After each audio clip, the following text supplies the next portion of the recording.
Coming up next on YCU News, New Hampshire State Police charge a man with negligent homicide. U.S. Senator Jeanne Shaheen continues to fight for energy efficiency legislation, and Hartford High School's football team beats Brattleboro in last Friday's game. For more news, weather, and sports, it's time for YCU, your local view. Now, your daily digest of the Dartmouth-Lake Sunapee region and central Vermont. News, sports, weather, public affairs, and all that's happening in our area. The news on YCU, your local view. Good evening. I'm Rose Spillman. Thank you for joining us for this Monday edition of YCU News. New Hampshire State Police charged a 25-year-old Nashua man with negligent homicide while the man was at a local hospital being treated for his injuries. Matthew Flynn is charged with operating a motor vehicle while impaired. One of two passengers in the Forester Subaru Flynn drove was killed. State police are not releasing the victim's name, pending positive identification by the state medical examiner. 21-year-old Gerard Flynn, also of Nashua, was in the car with Matthew Flynn and the other passenger when the Sunday accident occurred. The crash happened around 2 p.m. Sunday on Route 12 northbound in Walpole, New Hampshire, police say. Matthew Flynn and his passengers were just north of Blackjack Crossing Road in Walpole. Another motorist, 64-year-old Marguerite Lucas of Springfield, Vermont, was driving south on Route 12. Lucas steered her Toyota RAV4 to the breakdown lane, police say. The two cars collided. Matthew Flynn was taken by helicopter to Dartmouth Hitchcock Medical Center in Lebanon.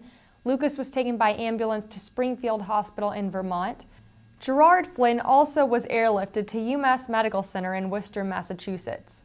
Walpole police and firefighters worked with state police at the crash site. The accident scene is under reconstruction by tactical officers. Anyone with information about the crash is asked to call the New Hampshire State Police Sergeant Daniel Brow or Trooper John Lucero at 603-358-3333.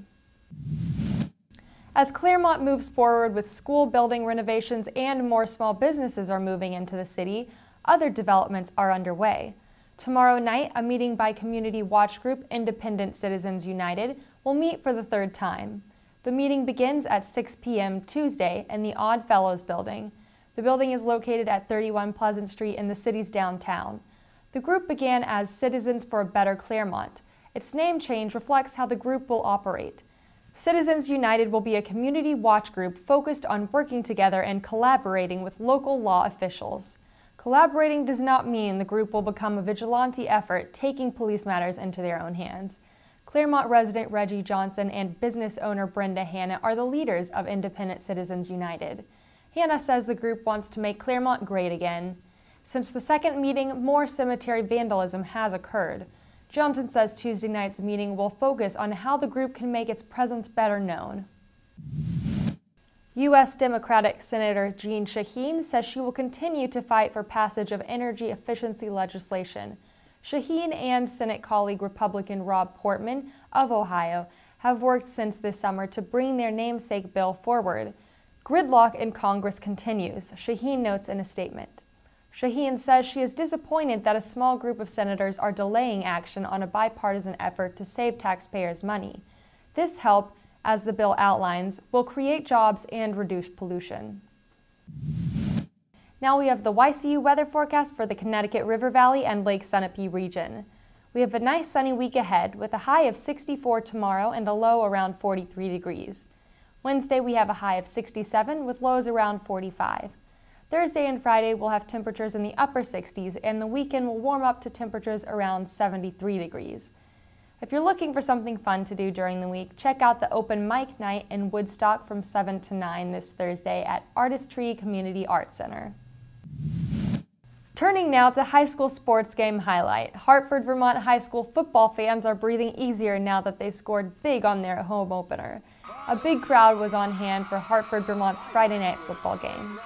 The Hartford Hurricanes soundly defeated the Brattleboro Union High School Colonels 34-7 Friday night. The Hurricanes are looking for their 5th state championship in the last 6 seasons. The Colonels were hoping Friday night that their 6'5", 340-pound lineman number 78, Chikna Dukor, would cause a major disruption for the Hurricane ground game. Hartford scored first.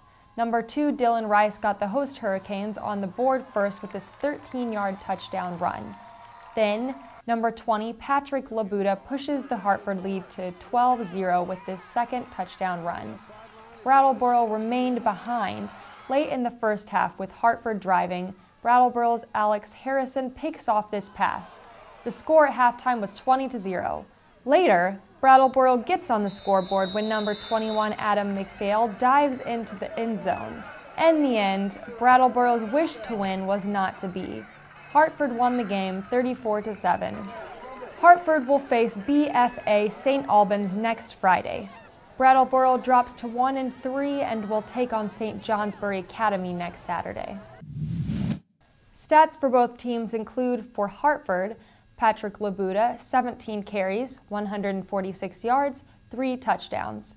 Dylan Rice, 5 carries, 54 yards, 1 touchdown. And John Bielecki, 4 carries, 61 yards. Greg Shin completed 4 of 9 passes for 52 yards. Hartford had 389 yards of total offense, 18 first downs. Stats for Brattleboro. Adam McPhail scored Brattleboro's sole touchdown. The Colonels managed only 116 yards of total offense, 8 first downs. I'm Rose Spillman for YCU, your local view. Good night.